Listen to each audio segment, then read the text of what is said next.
Hi, everyone. Welcome to the de-escalation training that is part of the Everyone Home Initiative and the Region 3 Planning Council on Homelessness. My name is Michaela Gushing, and I will be your trainer for today. Currently, I work for an organization called TeenWorks.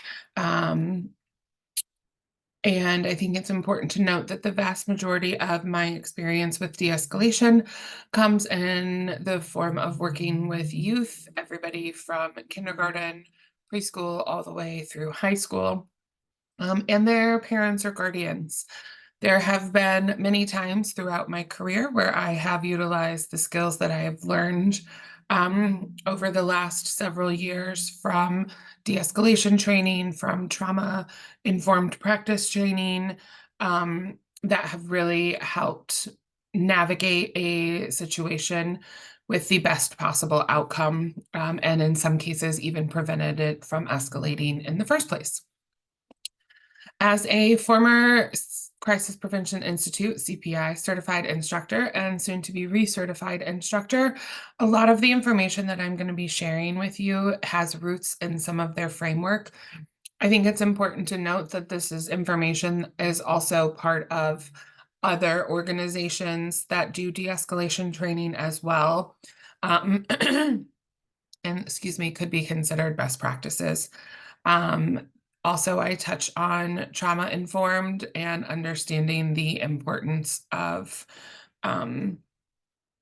individuals and what they're bringing to the situation or the circumstances in this training too. So as a reminder, this is a basic level training and is targeted to people who have limited or no experience in understanding de-escalation strategies. So just kind of keep that in mind as we go through. The goals for today are for you guys to gain a basic understanding of what behaviors may be exhibited when an individual begins to escalate in a crisis, or if an individual begins to become distressed. For you to understand how our behaviors and our responses will impact those situations, either positively or negatively, and then also to provide you with some tools to help you de-escalate a situation in the future. So before we get started, I want to make sure that everybody has paper and pencil handy. We're going to use that for a few different activities throughout the training. So I'll give you about 15 seconds to grab some paper and a pencil. While you're doing that, I want you to think about a time where you were working with a client or an individual who was in crisis, or you were dealing with a individual with a disagreement or a fight. Or maybe you have a kid and they were just refusing to follow your instructions or do something that you've asked them to do. Jot down a couple of comments or things that will remind you of that situation and help you recall that as we work through it. As we work through this training, we'll refer back to that a couple of times. You can just write down maybe the date or the time of the situation. You know, maybe it was Christmas break or it was the summertime or whatever, or the individuals involved. Just a few things that'll help you recall that situation pretty quickly.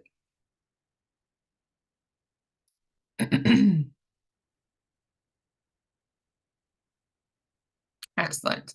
Now what I want you to do is take a few seconds and write down a few behaviors that that client or that other individual exhibited in this situation. Did they yell? Were they loud? Did they shut down? Were they crying? Did they walk away from you? What were some of the behaviors that the client exhibited?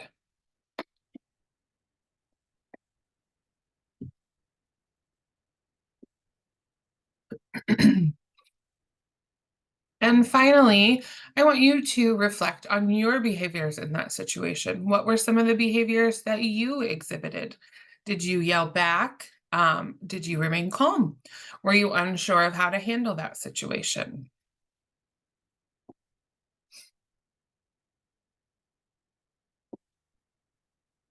Excellent. So again, we're going to refer back to this example periodically throughout the training, so keep it handy.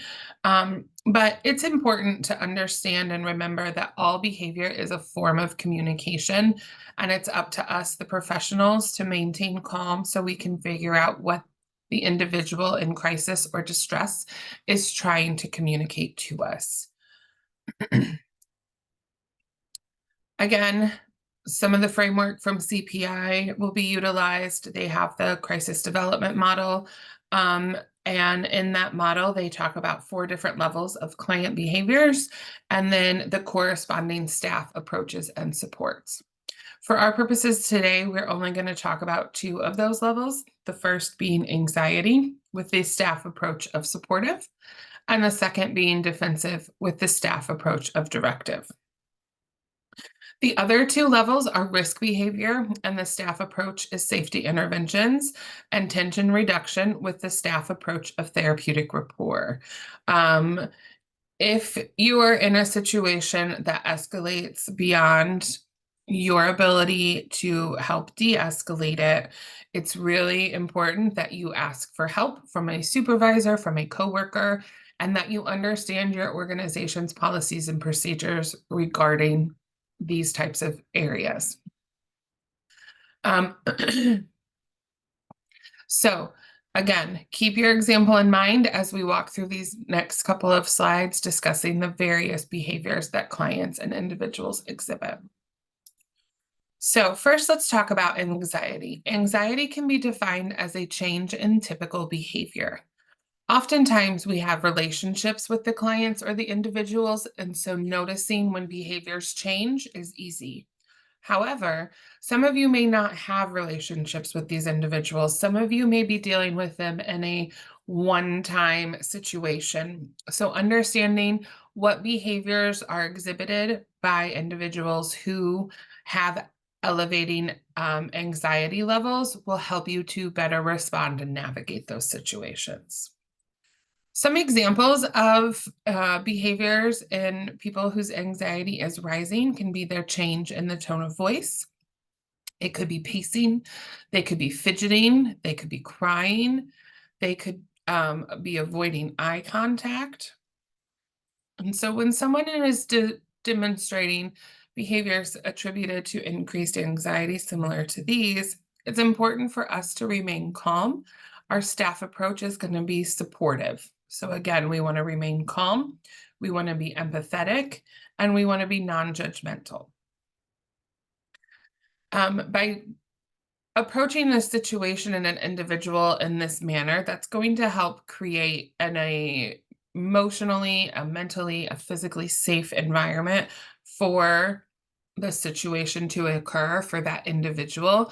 And that's one component to helping to de-escalate a situation. So if you are dealing with an individual and again, you're noticing some of these anxiety identifying behaviors, your approach can be as simple as asking them if they're okay, if there's something that you can help them with. So you have to be able to really listen to their response to your questions and be able to validate their feelings because they are their feelings regardless. And we need to be able to, again, create that safe space for them. And by validating their feelings, that's one way we can help do that. So the next level that we're going to talk about is the defensive level. And this level is where we really start to lose rationality and we start to move from our thinking side of our brains into our feeling side of our brains.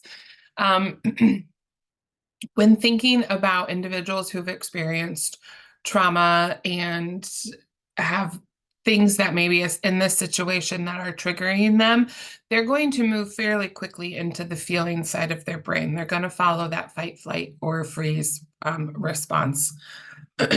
So understanding what defensive behaviors look like is going to help us to approach that situation even more carefully.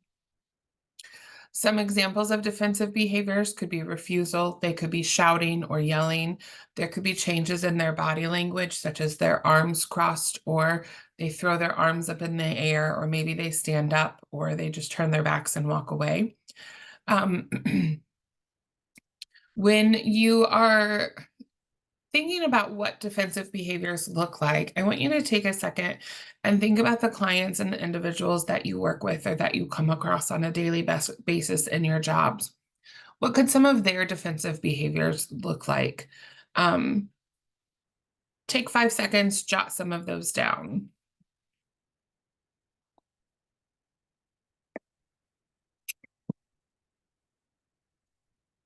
Okay, so the staff approach and response to individuals who are exhibiting defensive behaviors is one that should be direct.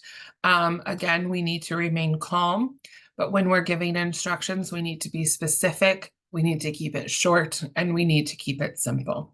So remember, this is where the individual is moving more on their feeling side of their brain, so they're not able to process information. And I'm sure if anybody asked you or told you to calm down in a situation where you were getting elevated, you know that that is the last thing that you will do. So if you have an individual who is in this defensive level of behaviors and maybe they're questioning you and asking you, why are you making me do this? Your response should be very simple, right? This individual may be yelling at you, so you want to say something along the lines of, when you lower your voice, I can address your concerns. And by doing this, you're going to give them a clear choice on what they need to consider in order to achieve a positive outcome. And it's a very simple directive. Lower your voice, I'll address your concerns. We are going to go more into this level and some other behaviors here a little later on in the training, where we talk about the CPI's verbal escalation continuum. Sorry, couldn't think of the words. And then we'll talk a little bit more about limit setting and utilizing those.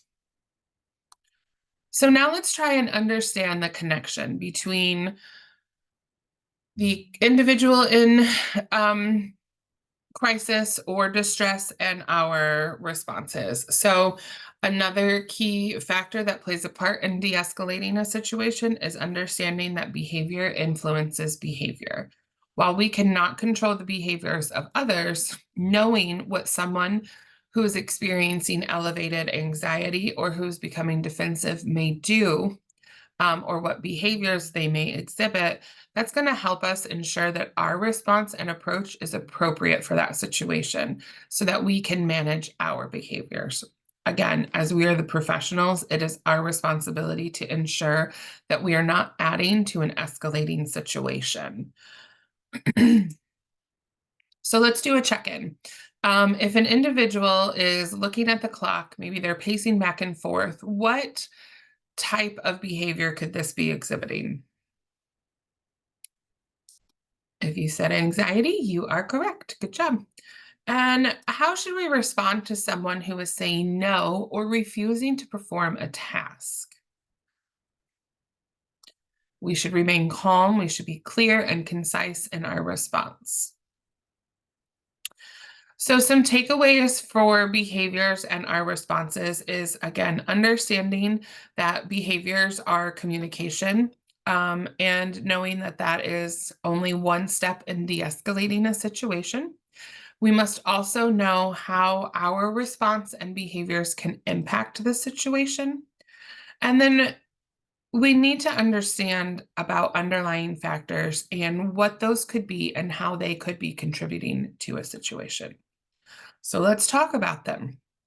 Underlying factors are factors that could negatively impact our ability to respond, an individual's ability to remain calm. So those, for our purposes today, are called precipitating factors. This is probably one of my favorite sections to go over and talk about. And in my personal opinion, I think it's one of the most important sections to have an understanding on. So precipitating factors are factors that influence a person's behavior. They can be internal or external factors. They can be factors that the individual in distress has, but they are also factors that we have. And by knowing our precipitating factors and potentially the precipitating factors of the individual in the crisis situation, we can make sure that we are avoiding becoming one and that we are able to address the situation um, in a more appropriate manner. And then it also helps us to not take the crisis personally. So it's not easy if a client or an individual is yelling at you and saying things about you. Um, and so understanding that they're not directing that, they're yelling it at us, but they're not meaning it to us, and taking what they're saying personally will really help how we respond in this situation. If we're taking behaviors personally, we could respond inappropriately and become a precipitating factor and escalate the crisis further. So let's talk about some different examples of what precipitating factors could be. I want you to grab your paper and pencil again, and we're going to write down some examples of precipitating factors. I'm going to roll through a few here on the screen, and then we'll give you a little bit more direction. So just give me 1 minute. So again, remember, precipitating factors can be internal or they can be external. They can be something as simple as somebody is hungry, they missed their breakfast or lunch, or they haven't eaten. They could be something regarding an unexpected expense or a loss of a loved one, or the anniversary of a loss of a loved one. It could be past trauma. They could be running late. They could be abuse. Their car could be broken down. There could be impaired communication skills or even language barriers. They could be tired. Maybe there was a fight with their partner last night. Maybe they woke up late. Maybe they don't have any coffee for the day. Maybe they got stuck in a traffic jam, or they were sick, or their child was sick. So I want you to think about the clients and the individuals that you work with or that you come across on a daily basis, and maybe even some of your own precipitating factors, and write down somewhere between 10 and 15. Be sure to write them down kind of how they look on the slide here. They're just clustered around and they're not in any lists. So go ahead, I will give you about a minute to do that. Again, internal and external precipitating factors of the clients and the individuals that you work with, that you come across with, and including some of your own precipitating factors in this as well.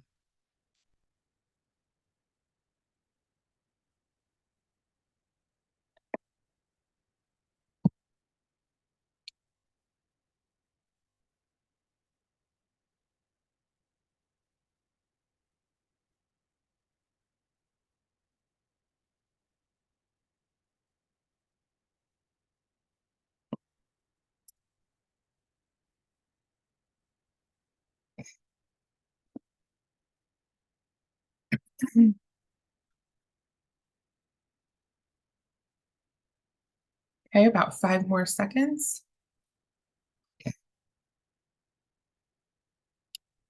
All right, very good. So next, what I want you to do is grab your pen or pencil. If you have a different colored one, that would be great. If not, that's okay too.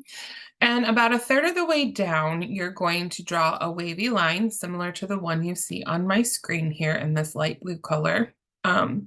Making sure that there are some of your words above the line, but that the vast majority of your words are below the line.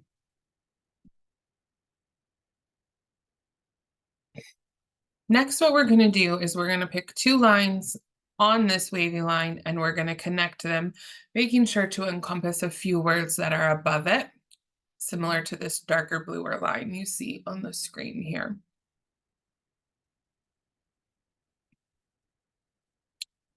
And then finally, what we're going to do is we're going to connect that dark blue line on the bottom. And we want to make sure we include about 3 times as many of the words below our light blue wavy line as we do above it. And what does this shape look like to you? Does it look anything like an iceberg? I hope so. So, similar to an iceberg, we only know about 10% of what a person is carrying with us. So, and we see 10%, which is above the blue wavy line. We may know that they aren't feeling very well. We may know that their car broke down and they have transportation issues, and they have unexpected car repair bill that they weren't planning for and budgeting for. But what we don't know is that it's the anniversary of the passing of their favorite aunt, that they haven't had their coffee yet, that they were up all night coughing, and so they're really tired. We don't know that they have past experiences with physical and emotional abuse from their partner. So we don't know 90% of what is under the surface. We don't know what somebody is carrying with them. We won't be able to always know all of the precipitating factors or be able to influence or change them. But if we have empathy, if we approach every individual in every situation in a non-judgmental, empathetic, calm manner, we're going to be able to respond more appropriately and have a positive impact on that individual and their behavior responses. Knowing our precipitating factors is also going to help us to be able to manage our response as well.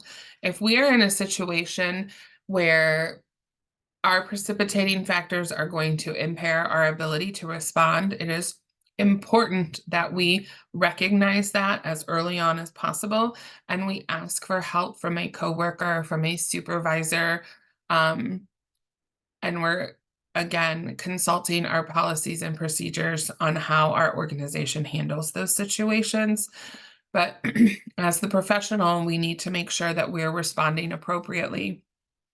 And if our precipitating factors are going to impact our ability to respond to those situations, we need to notice that, recognize that, and do whatever we can within our policies and procedures of our organizations to have somebody else support the individual through this crisis.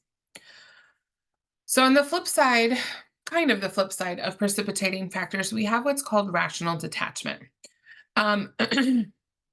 And understanding rational detachment can help us by giving us more of an ability to manage our own behaviors. It can help us maintain self-control in the moment.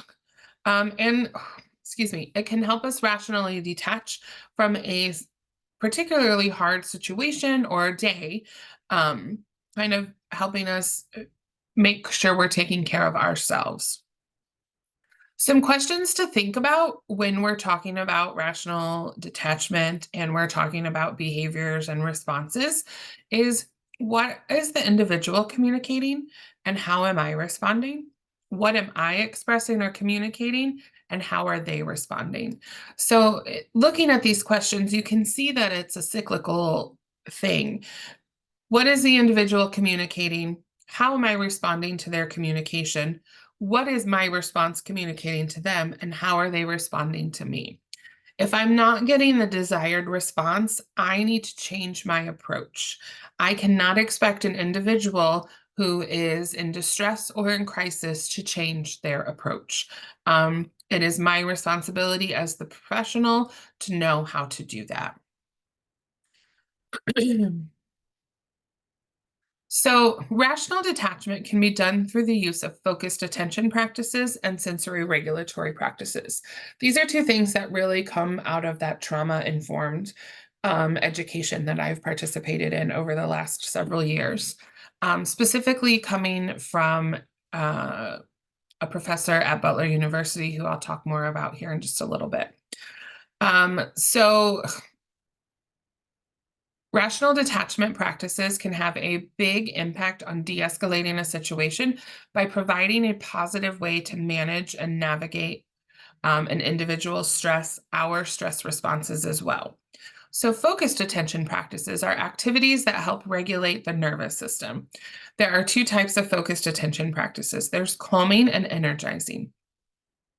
For our purposes, when we're talking about rational detachment, we want to focus on using calming focused attention practices, as these help us enhance our executive function and regain some emotional regulation. Sensory regulatory practices are activities that help our bodies manage our emotional responses. So there are a variety of different practices that we can use. There are some that we can do in the moment, such as take a few deep breaths, do 5-finger breathing, get a drink of cold water, eat a peppermint or chew gum, do square breathing. There are things we can do immediately following this situation. Talk with a trusted coworker, utilize our company resources, HR and EAP, draw, journal, color, butterfly tapping, superhero pose. And then there are things that we can do maybe more long-term or on our way home from the situation. We can talk to a trusted friend, being sure not to share confidential information about the situation. We can listen or dance to music. We can sing in our cars. We can list things that anchor us. If we are into yoga, do a yoga practice, or maybe go for a run or play sports, go for a hike or a walk. Maybe we're learning a new hobby or just reading. So depending on the circumstances of the situation, some of these things may be appropriate to do in one situation where others may not be. You know, we may not be able to say, okay, you know what? I need to take a few deep breaths in the middle of a situation with an individual who's in distress or in crisis. We can, however, pop a peppermint into our mouth or a piece of gum, or grab a drink of something that we have handy. But there are situations where we might be able to say, okay, maybe let's both of us take a few deep breaths together, and we can do some of these with the individual in distress. There also may be some that, butterfly tapping or superhero pose, maybe we can do in the moment in some circumstances, but we can't do in others. Maybe we can go for a walk with the individual in the moment, but we can't do that for other situations. So knowing what is most appropriate and how to respond in those situations can help. The professor at Butler University's name is Dr. Lori DeSatels. She's phenomenal. I've participated in many of her trainings on applied educational neuroscience, which is understanding the brain and the impacts of trauma on the brain and the central nervous system. And her work is targeted towards kids and educators, but many of the focused attention practices and sensory regulatory practices have no age limits. In previous jobs, I would teach them to the parents of the children that I worked with. I would teach them to the children as well. We even made a Jenga game out of them where whatever was on their block, they would have to practice. You can find a lot of free resources on her website, revelationsineducation.com. And that includes 100 sensory regulatory practices, a packet of focused attention practices. Modeling these or practicing these with your clients or individuals, if you're in an organization or a position that allows you to do so, it's very helpful. It's adding to their toolbox. If you're not, practicing them for yourself is also incredibly helpful, because it gives you something that is handy and makes you more prepared to respond appropriately in the moment. So let's talk through a couple of these pretty quickly. The first one I want to talk about is square breathing. It's one I use a lot with kids and people who need a little bit more of a distraction, maybe. And so this can be done in one of two ways. You can do it on paper and pencil, or you can use your finger and draw in the air.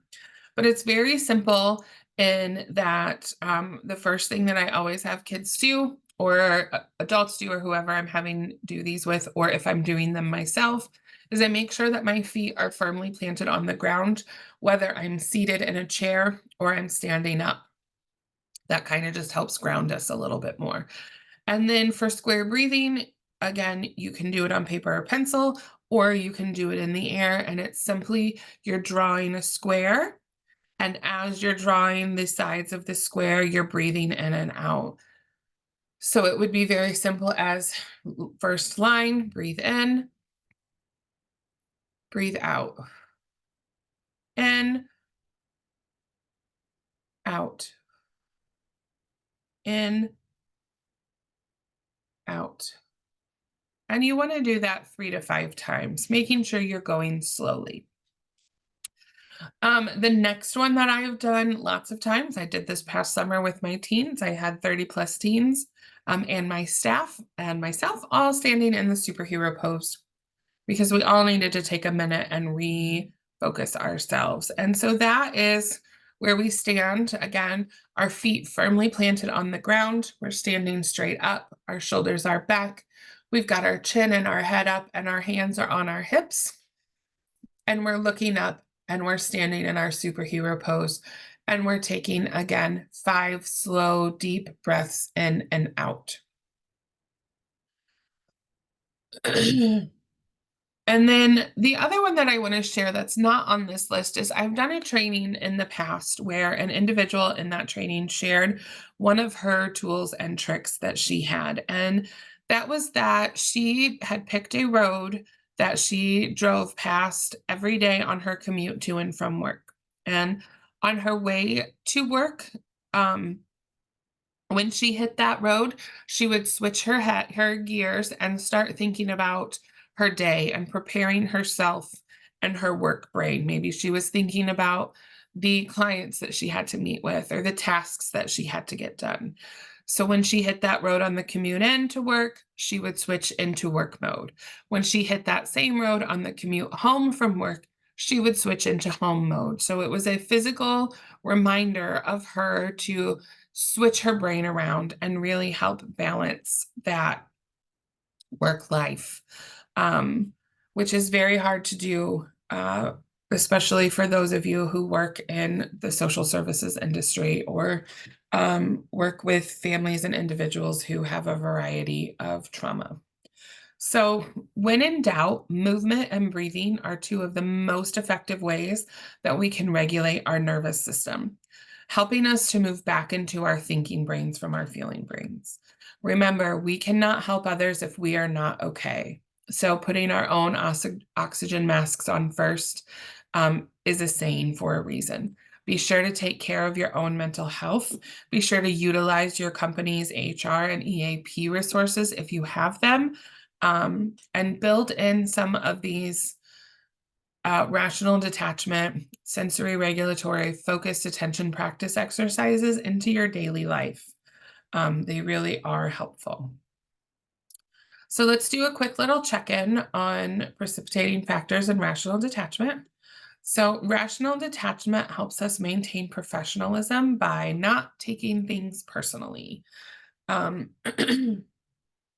It's hard to do in the moment, but understanding that what precipitating factors our individuals are coming into their situations and carrying around with them, and understanding how we can rationally detach will help us to not take them personally and allow us to better respond. And then precipitating factors is a concept that refers to underlying reasons for behavior. We only know 10% of what an individual is carrying with them. So we need to make sure that we approach every individual where they are and with a feeling of empathy and non-judgmental, and remain calm. And then true or false, only individuals in crisis or who are in distress have precipitating factors. False. We have precipitating factors as well, and we need to know and understand what our precipitating factors are.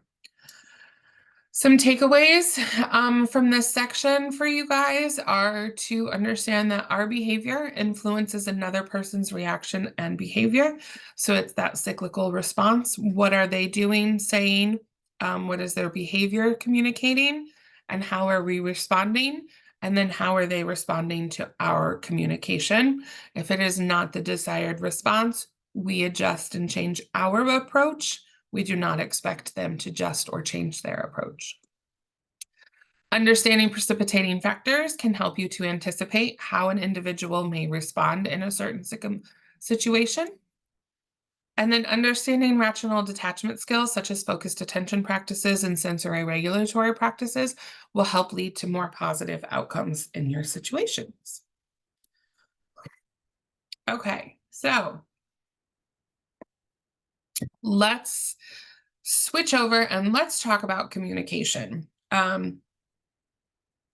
There are various styles of communication that can impact a situation. It can either impact it positively or negatively. There are various styles of communication that can support our response and have that positive and desired outcome that we're looking for. How the message is being delivered is equally as important, and in some circumstances, maybe more important than what the actual message is. So let's take a few minutes and see how Friends characters exhibit various styles of communication. Forms and surveys like this get responses like that. Sorry. But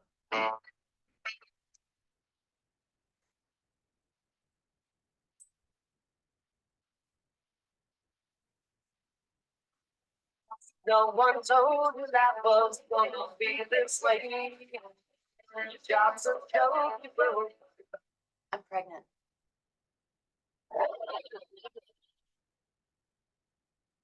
And you're the father, by the way, but you got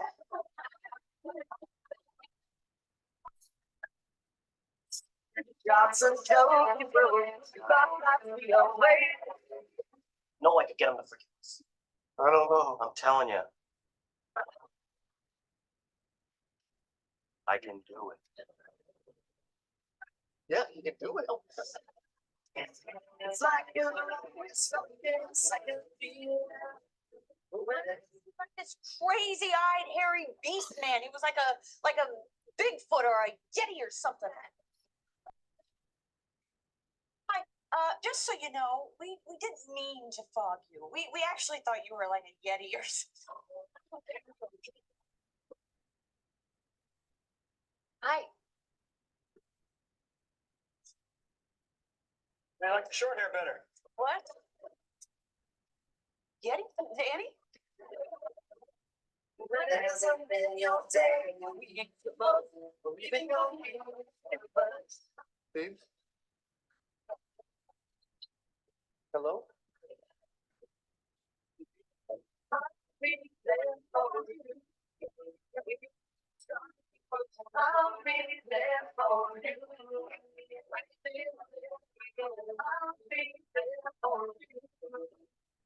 You two are happy, then I'm happy for you.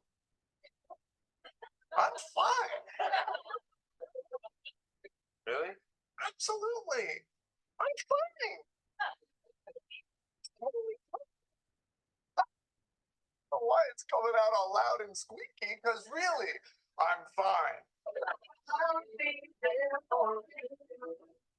There for you. Joe?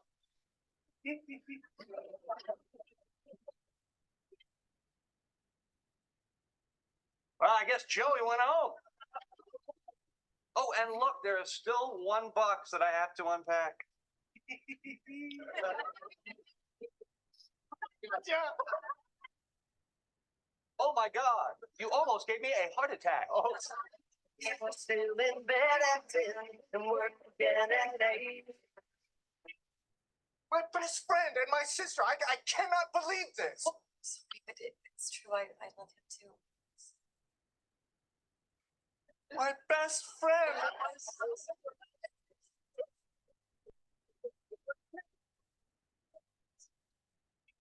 Good breakfast so far, things are going great.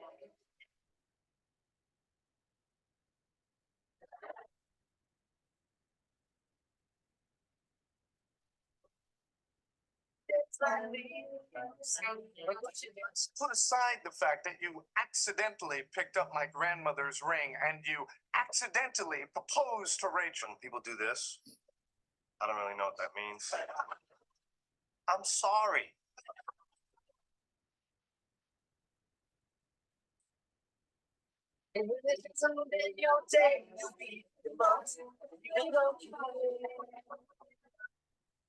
Okay.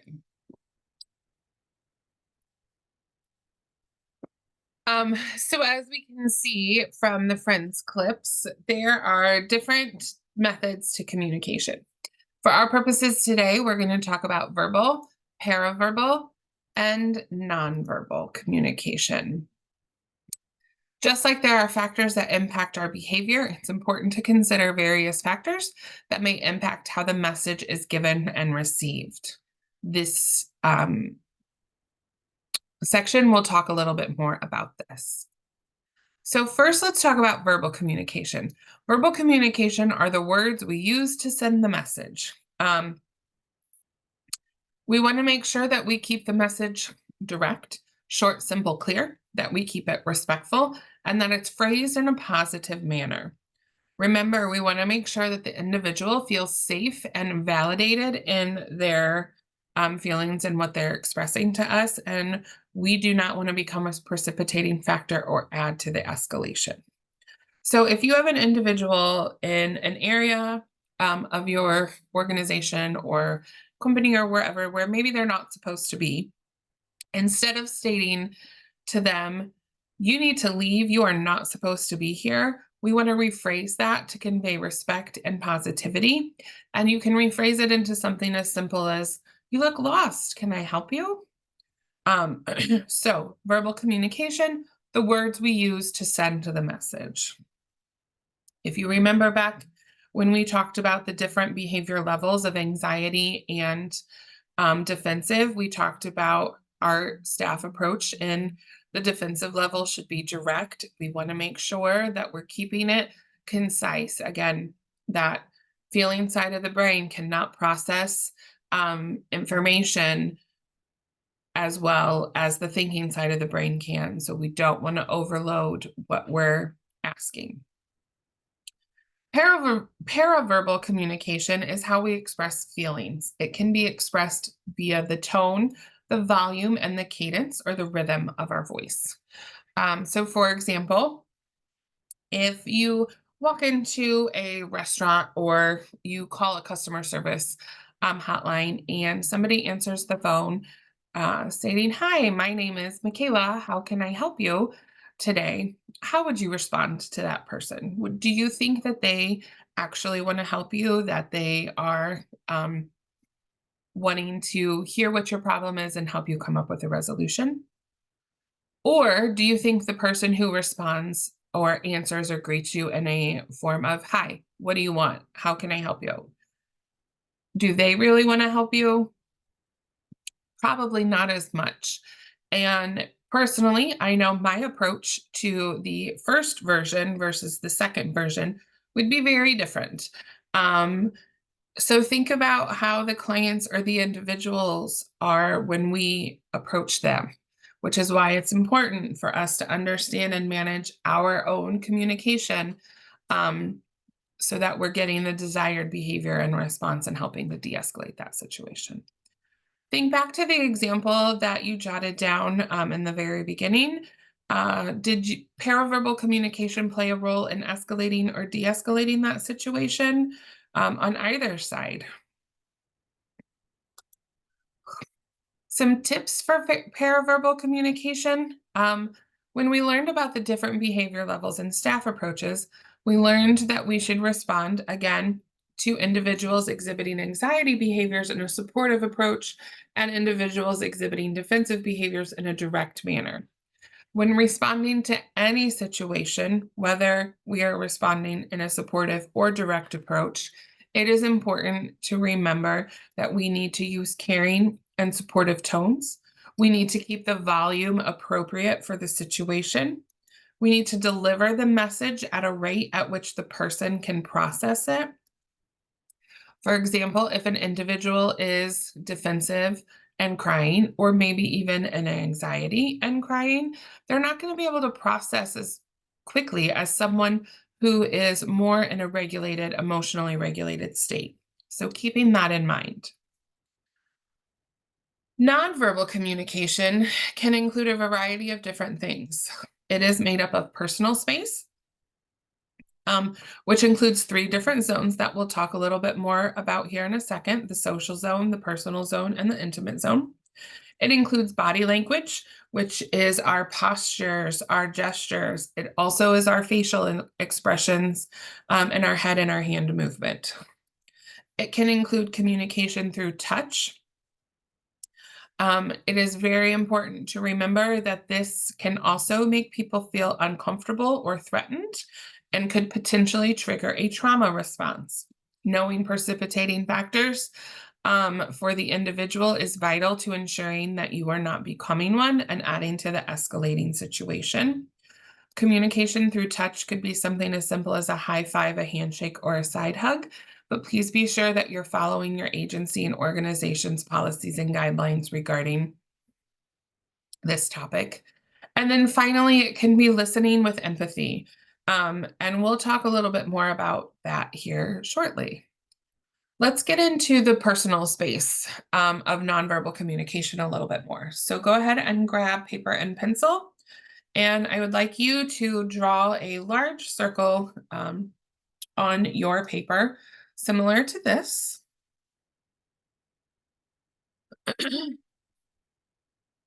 This is the social zone. Next, we're going to draw a smaller circle inside of that, similar to the red one. This circle is going to equate to the the personal zone. And then finally, an even smaller circle inside of that. And that circle is going to be our intimate zone. So for the largest circle, that dark blue circle on our paper, the social zone, this is usually where we keep people that we don't know or that we don't have a relationship with. And it's usually 6 feet or more of distance. Our personal zone is people that we know. It may be family or friends. And this zone is usually 2 to 4 feet of space. And then finally, the smallest zone we have is the intimate zone.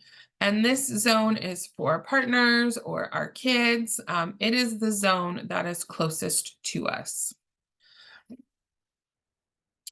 So when thinking through various situations that you deal with, physical space can change depending on the precipitating factors, depending on the circumstances and the situation that you may be in.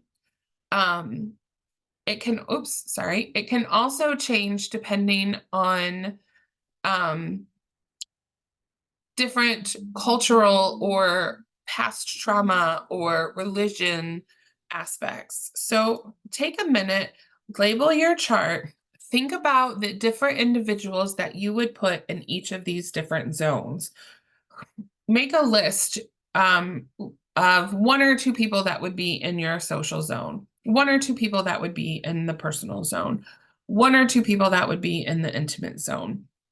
Include some situations where maybe somebody who you would prefer to keep in your social zone has to be in the intimate zone. I'm going to give you about a minute to do that and label your little graph here. And then also think through some of the different factors that individuals that you work with have that could influence who they let into their space, like various cultures or presumed genders or past trauma, or even specific situations.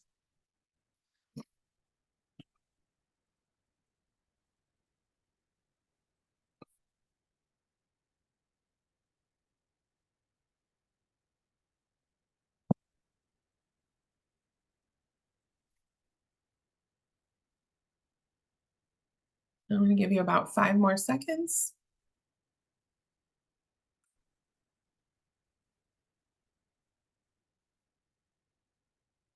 Okay. For situations where you have to move into these different zones, especially when with it regards to the personal zone or maybe even the intimate zone. It's important to observe the individual's other nonverbal cues, such as their eye contact or their body language, to ensure that you are not adding to distress or discomfort when approaching them. Remembering those precipitating factors. So, keeping these things in mind, we want to approach an individual in a manner that is non threatening and provides safety for you. We do this by utilizing the supportive stance. The supportive stance includes three different components: it's our position, our posture, and our proximity. Um, Looking at this picture, we can see that the gentleman has his hand up. So for our purposes, we are going to assume that he is the one who is in distress or discomfort. And the woman here is the staff who was approaching. So the position is where you are in relation to others. Your posture should remain balanced and relaxed, and you want to convey a non-threatening manner. Notice that she looks pretty balanced with her feet both solidly planted.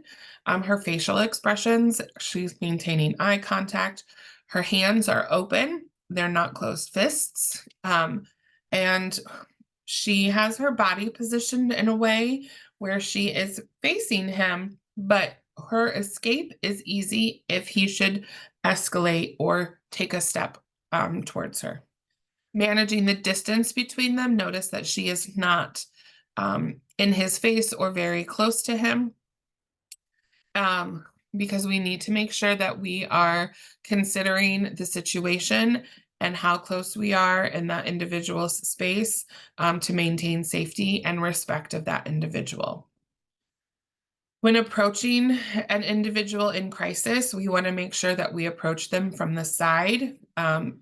Her body positioning makes it appear as though she has approached this individual from the side rather than directly head on or coming up from behind. So approaching somebody head on can be considered threatening, and coming up from somebody behind could really trigger a trauma response, especially if that individual has precipitating factors of past trauma. So this supportive stance. The reason for this supportive stance is to, again, appear non-threatening. It provides safety for us and is non-verbally communicating respect. The supportive stance, approaching individuals in a non-threatening manner, very key to helping to de-escalate a situation as well. So listening with empathy as part of the nonverbal communication style. When we're listening with empathy, we are ensuring that we remain non-judgmental. We are giving our undivided attention to the individual. We are listening to facts and their feelings, allowing for time for silence and reflection, and paraphrasing what you understood them to state. By utilizing this style, we are building a rapport with the individual. We're creating another component of that safe environment. We're creating another opportunity for us to have a positive outcome in this situation. So all important things to do when listening with empathy. If you think back to the customer service representative or the greeter and the two different tones of voice, how would you feel if they were on their phone or not paying any attention to you? So same for you. You can't be on your phone. You can't be doing other things when you're dealing with an individual in distress or in crisis. Your attention needs to be focused on them and supporting them through it and helping them to de-escalate it. So some takeaways from the communication section is that communication is not just the words that we use to convey the message, but it also includes our paraverbal communication and our nonverbal communication as well. The use of verbal, nonverbal, and paraverbal communication have a direct impact on whether a situation escalates or de-escalates. We need to consider culture, religion, gender identity, and other factors that could impact how a message is given and how a message is received. Okay, next up is the verbal escalation continuum. This is another framework within the CPI model.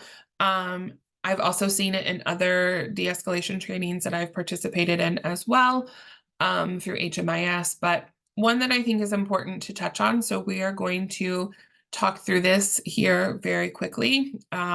Remember, this section is additional behaviors that can be seen when an individual is in the defensive level. We talked about earlier, our approach and our response to an individual in that defensive level is to be direct.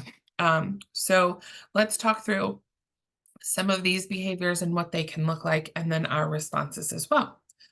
So the first level is questioning. Within questioning, there are two forms. There can be information-seeking questions, and there can be challenging questions. An information-seeking question, such as, where do I find the broom, requires a rational response. The broom's over in the closet in the corner. A challenging seeking question should require a staff response that is downplaying the challenge and sticking to the topic at hand. If you remember earlier about our individual that was in the wrong part of the building, our response to that was, "You look lost. Can I help you?" In that response, we completely ignored the challenge of, I can go wherever I want, or you can't make me, or whatever they're challenging us is, and moving to what we need them to do, to the behavior, to the desired outcome, to the topic at hand, right? We need to get them out of the situation or the room that they're in. So you look lost. How can I help you? Is our way to do that. There is refusal. Refusal is an unwillingness to cooperate or follow instructions. Our staff response to that is going to be limit setting, which we'll talk a little bit more about here shortly. There is release, and release is the verbal or emotional outbursts. It can include screaming, swearing, anything like that. The staff response should be to allow the individual to vent as long as it is safe for you, for the individual in crisis, and for anybody who may be around to do so. If the situation has escalated to a point where allowing an individual to vent is not safe, then you need to call in a friend, call in a coworker, call in a supervisor, and get some support. However, your organization policies and procedures align that. And that would then move the individual into this intimidation zone. So they are verbally or non-verbally threatening you, themselves, or someone in any manner. We would take those threats seriously and we seek the appropriate help. And then the final stage is tension reduction. And this is a decrease in physical and emotional energy. The staff response here is therapeutic rapport, where we're trying to reestablish that relationship. We're trying to help support that individual back into a more regulated state. So this model provides additional examples of the various types of behaviors and communication that could be exhibited when an individual is in this defensive level. Recognizing these behaviors may help you to prevent any further escalation and allow for you to plan your response utilizing a positive and respectful message through limit setting. We'll talk about here quickly in just a moment. It is important to note that individuals may go from information-seeking questions to intimidation pretty quickly. There is not a clear-cut, clean, simple path to escalation and de-escalation.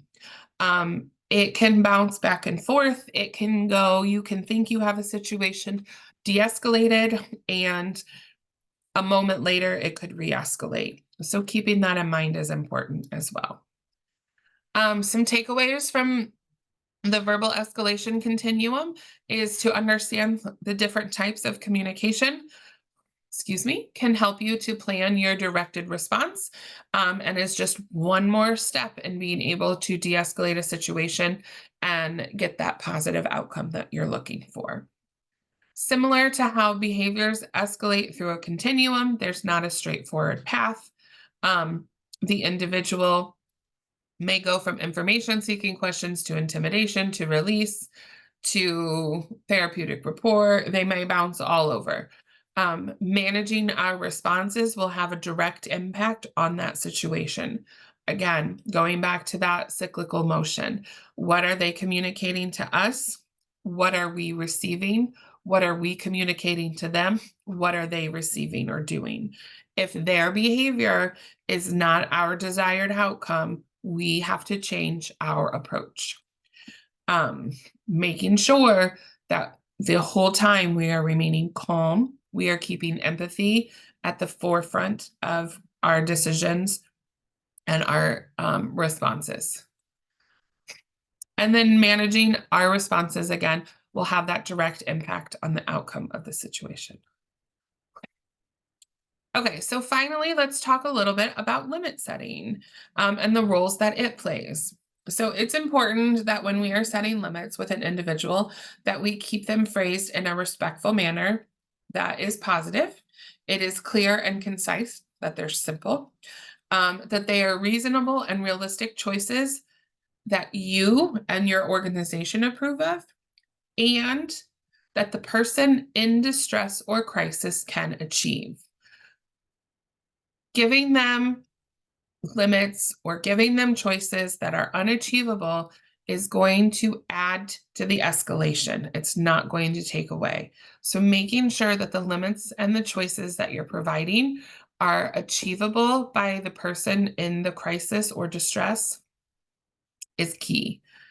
So we're going to look at one example and then look at 4 different types of limit setting to that example. And for our example, we're going to use an individual by the name of Charlie, and Charlie is upset with us. They are yelling at us. And so for the first example of limit setting, the interrupt and redirect, we will interrupt Charlie by saying, Charlie, you're shouting. And then we will redirect them by saying, please speak quietly. Thank you. So interrupting them, getting their control. If you remember back to our paraverbal communication, making sure the volume is appropriate for the situation. There may be situations and circumstances where we have to raise the volume of our voice and say, Charlie, and then bring it back down. You're shouting. So, but again, we're wanting to do that in a calm tone and a respectful manner. Next, we have the when and then situation. Limit setting. So for Charlie in this one, we would say something along the lines of, Charlie, when you lower your voice, then I'll be able to help you. This puts the positive behavior or our desired outcome behavior first, and then the immediate impact. So our desired behavior is that Charlie lowers his voice or their voice, and then the immediate impact is that now we're able to help them. Excuse me. If and then is, Charlie, if you lower your voice, then I'll be able to help you. So this allows the individual time to reflect on the desired behavior and then reinforces that positive outcome. So you may be in situations where if and then are more appropriate to use than when and then. Again, if and then allows the person the time to reflect.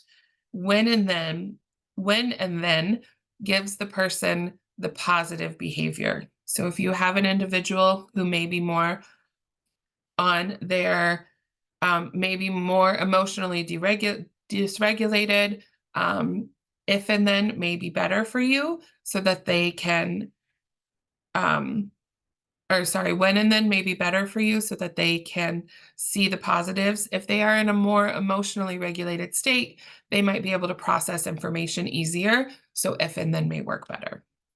And then my favorite of all of them that I have used with children, with teens, with adults, with anybody is the fail-safe choice.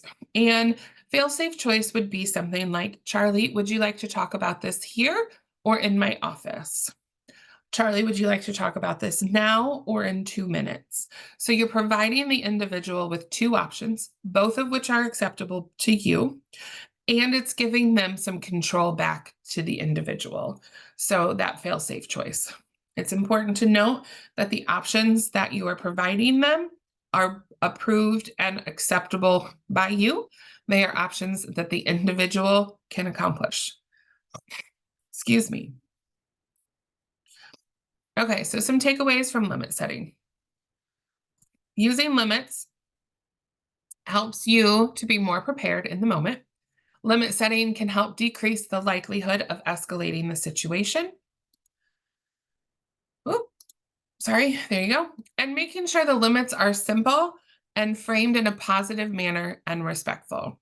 So having simple choices and limits readily available in your back pocket at a moment's notice is going to help you to respond quicker, more appropriately in this situation that you're in. Some overall takeaways that I hope that you have gotten today are, first and foremost, behavior influences behavior. We cannot control how an individual responds, but we can manage our responses. There are a variety of factors that can lead into how an individual responds in different circumstances. It's our responsibility to make sure we have an understanding of what those factors could be and how we can manage our own behaviors to not add to an escalating situation. Paraverbal and nonverbal communication we use is equally as important, and in some circumstances more important than the words that we're using to deliver the message. Remaining calm and providing a safe space for our clients and the individuals in distress can positively impact the outcome of a situation. Finally, let's take a moment and revisit the example that you wrote down at the very beginning of our time together today. Did you learn any new ways that you could have helped manage that situation that maybe would have led to a more positive outcome, or maybe would have led to a more positive outcome quicker? If so, jot those down. How can you use the information that you've learned to get today to apply to other situations? Have some conversations with your teams, with your supervisors, with your coworkers, and create some common limit settings, some common options and choices that you can have ready in a moment's notice that everybody is on board with and understands and supports. And then go back and do the iceberg example that we did with precipitating factors as a whole staff. Put it on a big sticky wall chart paper and hang it up for everybody to see. It's really important that we understand these precipitating factors and that we understand that we will never know all of the precipitating factors of our clients. But we still have to be able to respond appropriately. It's also important to know our precipitating factors. So I hope that you've gained a better understanding on how to adjust your behavior and approach a situation when working with an individual who is exhibiting signs of anxiety or being defensive, or when a situation is escalating, that help you feel more capable of managing that situation and de-escalating it. We are going to put together an FAQ sheet that we will share back out with everybody at a later date. So if you have any questions, please email them to jennifer@everyonehomefw.org. And again, we'll get this FAQ put together and sent back out to everybody. And then I want to thank you all for your time. I hope you gained some new information and found our little bit over an hour together supportive to your experience, to your position. And there is my email address as well. If you have any questions or would like to talk further, please feel free to reach out to me. Just make sure those specific questions, go to Jennifer@everyonehomefw.org. Thank you and have a wonderful day.